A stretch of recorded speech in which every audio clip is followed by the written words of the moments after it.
1, 2, 3. Okay, go. Do it that way. Oh, okay. Okay. Imagine being a parent who just had surgery, also having to face a lawsuit months later, all because you couldn't afford your medical bills. This happened to Bethany Birch. She's a stay-at-home mom who had her gallbladder taken out. She didn't have health insurance and later was sued for over-including interest, which added thousands to her debt. For fear of bills she couldn't afford, she said she had often avoided seeking care for emergencies, including a broken finger, asthma attacks, and a sprained ankle, stated in KCLU by Bram Sable-Smith in 2023. There were many more stories like this one all over the world concerning financial debt regarding the medicine field. There are millions of people who push back their health for the same reason. While 80% of survey respondents reported that they wound to be unable to pay for quality care if they needed it today, the same percentage also reported that someone in their household skipped care they needed for cost reasons in the prior 12 months, stated in Gallup News by Dan Witters in 2021. Today I'm going to persuade you that we as a society must pass a law for government funding so we can help families who can't afford healthcare for any kind. First, I will start with explaining the problem of families who can't afford healthcare. Second, I will describe the causes of financial struggles and their lack of access to medical attention. Lastly, I will give a solution that incorporates increasing funding by the government to ensure these families receive the care they need without worrying about anything that may stand in the way of it.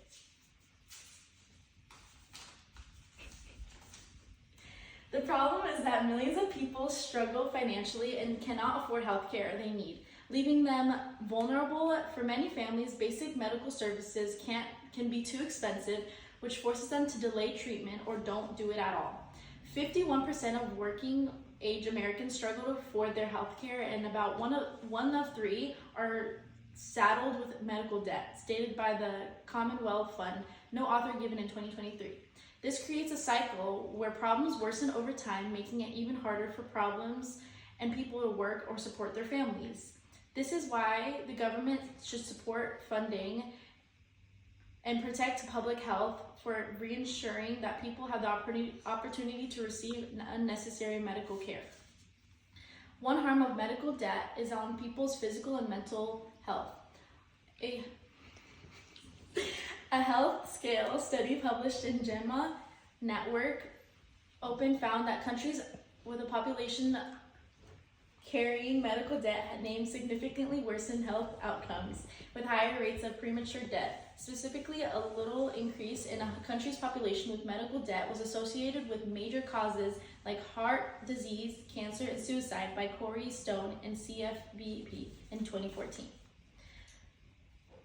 Another harm is how unpaid medical bills can severely damage a person's credit score, making it much harder for them to take loans and invest into their future.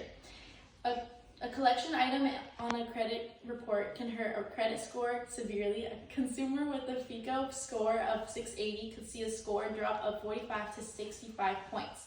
When their medical debt goes to collections, found also in CFPB by Corey Stone in 2014, this isn't just about a one-time financial hit, but it proceeds to a long-term credit damage that can lock people out of opportunities. Now that I have finished discussing the problem, let's move to causes. One of the main causes of unaffordable health care for funding for people who can't pay without a national law providing consistent financial support for full-price medical visits or prescriptions and many more.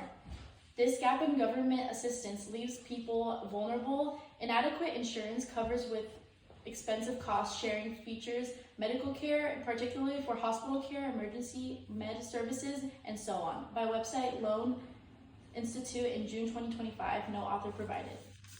Another major cause of this problem is the rising cost of the healthcare in general. It has become more expensive every year, which makes basic paychecks, even those with insurance, often face high debt deductibles and out-of-pocket costs that they cannot manage on low wages. This gap is a reason why many Americans struggle to access the care they need. I finished up wrapping the causes of this issue, now moving on to solutions. The government can help solve the problem by passing a law that provides direct financial assistance to low-income individuals who cannot afford this. This law would recreate a federal fund that pays for essential medical services for anyone below certain income. Charitable assistance programs play a critical role in ensuring that patients can cause the care they need, helping to reduce medical debt and improve health outcomes for those who cannot afford treatment, stated by Health Well Foundation in 2025, no author provided. People as a society can take action by supporting organizations that provide healthcare access to low-income families. One such organization is Health Well Foundation. It helps pay for all sorts of medicine and they may not be able to afford. People can contribute by donating or volunteering their time by managing programs and raising funds. Donations can be made online at www.healthllfoundation.org or 800-675-8416. We can help families receive the care they need, reduce medical debt, and improve access to health care. So I have finished persuading you that we as a society must pass a law for government funding to ensure families with financial problems don't have to worry about not getting the care they need. I started by explaining the problem of families who can't afford health care, for instance, then describing the causes of financial struggles and their lack of access to medical attention. Finally, I gave a solution that incorporates increasing funding by the government to ensure these families receive the care they need without worrying about anything that may stand in the way of it. I think no family should have to choose between staying alive and staying out of debt. If we have the power to change that, then we should use our voices to advocate because no one deserves to feel less than. Healthcare is a right, not a privilege. Thank you, Yay! Woo! Great speech. Love it. Okay, that's it.